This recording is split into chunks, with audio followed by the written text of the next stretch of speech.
ဒီထမင်းလေးစားရဖို့အတွက်လူတွေဟာလုပ်ငန်းအစဉ်စဉ်တွက်ကြည့်လိုက်မယ်ဆိုရင်ပြိုကျဲရတယ်နော်ထွန်ရဲရတယ်ထွန်ရဲပြီးတော့စဘာကျဲရတယ်စဘာကျဲပြီးပြိုးနှုတ်ပြီးစိုက်ရတယ်စိုက်ပြီးတဲ့အခါရေသွင်းရေထိုးလုံးရတယ်ပြီးတဲ့အခါမှာမှဲ့တဲ့အခါမှာရိတ်သိမ်းရတယ်အစားအသည်ဘူးအဲ့ဒီဒုက္ခတွေအစဉ်စဉ်လောက်ရလုပ်ပြီးတဲ့အခါနောက်ဆုံးစဘာဖြစ်လာပြီးတဲ့နောက်မှာဆံဖြစ်သူရောက်အောင်ဟောရတယ်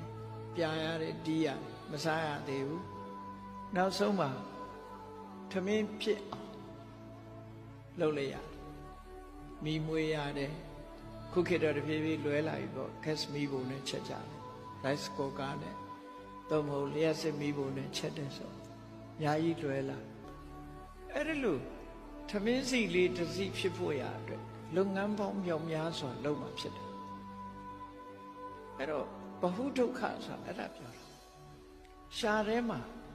အရသာလေးခံမှုရအတွက်လုပ်လိုက်ရတဲ့အလုပ်တွေအများကြီးပဲလို့ဆိုလို့ပေါ့လုပ်လိုက်ရတဲ့အလုပ်တွေအများကြီးဘယ်အလုပ်ပဲဖြစ်ဖြစ်ဒီ sensual pleasure လို့ခေါ်တဲ့မျက်စိကမြင်လို့ခြေတတ်စရာနားကကြားပြီးခြေတတ်စရာ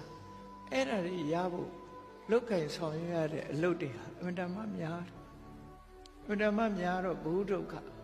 ဒုက္ခတွေကိုအများကြီးဖြစ်ပေါ်စေဘဟုပါယတာအတော်ကိုပင်ပန်းဆင်းရဲကြတယ်ပေါ့ဒါတွေလုပ်ဖို့အတွက်တော့ပင်ပန်းဆင်းရဲနေဗနာညာမှာအလုပ်လုပ်ကြရတယ်ဆိုတာရလက်ကိုတွက်ကြည့်တဲ့အခါဘာအတွက်လှုပ်ချတာတုံးဆိုဒီချမ်းသာအတွက်လှုပ်တာချမ်းသာအတွက်လှုပ်မိသားစုစားဖို့နာမည်တွေမျိုးမျိုးတက်ကောင်းတက်လိုက်မိသားစုစားဖို့မိသားစုပြေးလဲဖို့ဆိုတာဘာလို့ဆိုရင်နောက်ဆုံးမှာချမ်းသာဖို့စင်ပြေဖို့အတွက်လုပ်ရတဲ့အလုပ်တွေအများကြီးပဲအာရိနမောအဋ္ဌဘေယောရလာပြန်တော့လေဒီချမ်းသာဒုက္ခတွေမှာအပြစ်အနာစာတွေကဒလချမ်းဖြစ်နေဒါကိုအကြောင်းပြုပြီးတော့ခါရဒေါသတွေဖြစ်ကြတယ်တယောက်နဲ့တယောက်မကျေနပ်မှုတွေဖြစ်ကြတယ်ပေါင်းသင်းဆက်ဆံရေးတွေပြက်ပြားကြတယ်ရလိုမှုနဲ့ချင်းများကြတယ်ရုံးပြင်ကနာရောက်ကြတယ်တရားစွဲကြတယ်ဆိုကြတယ်ဒီချမ်းသာတစ်ခုအတွက်လူတွေဟာဘယ်လောက်ရုန်းကန်ကြရတယ်လဲလောကကြီးကနာမည်တွေမျိုးမျိုးတတ်တော်လဲပဲကာမတုခအတွက်လူတွေဟာရုန်းကန်ပြီ